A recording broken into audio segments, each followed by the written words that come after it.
Que Mamadou Aliou s'était muré dans le mutisme, dans la dénégation, parce qu'il avait été formellement identifié par Assia Touba, qui le connaissait depuis des années, qu'il a reconnu au stade, contre laquelle il a exercé la force et a réussi même à la violer. Voilà une autre victime qui vient indexer le même Mamadou Aliou, qui corrobore toutes les déclarations qui ont été faites par la première victime.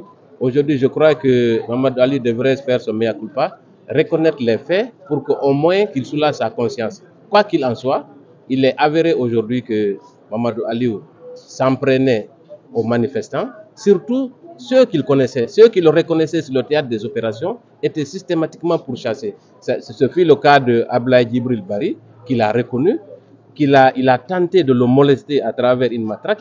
Quand il n'a pas réussi, il a sorti son couteau et a voulu le poignarder. Heureusement que Djibril est un jeune voyant très agile. Il n'a eu la vie sauf que grâce à son agilité et grâce à Dieu. Aujourd'hui, je crois que pour ce qui est de Mamadou Aliou Keïta, les cartes sont cuites. Il ne reste plus que la sentence.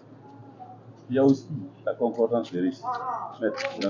Oui, effectivement, il y a concordance des récits. Comme je l'ai dit tantôt, Assia Touba déclare avoir reconnu Mamadou Aliou Keïta. Djibril Bari déclare également avoir reconnu le même Mamadou Aliou Keïta.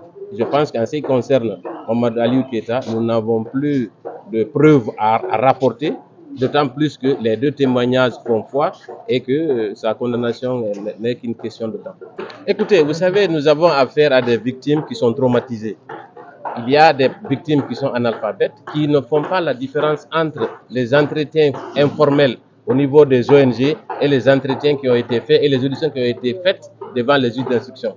Vous avez vu Djibril notamment, il a pensé que l'audition qu'il a faite devant les juges d'instruction a été faite au niveau de l'OJDA, ce qui n'est pas le cas.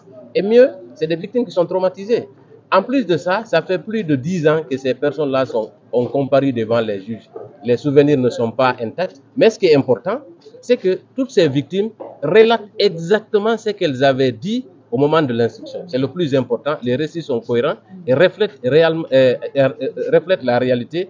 Et je pense que c'est le plus important. Dans tous les cas, les juges sont là pour apprécier. Nous n'avons aucune inquiétude en ce qui concerne la déposition des parties civiles parce que nous savons qu'il s'agit de victimes qui ont vécu les faits, qui ont rapporté des récits qui sont clairs, précis et concis.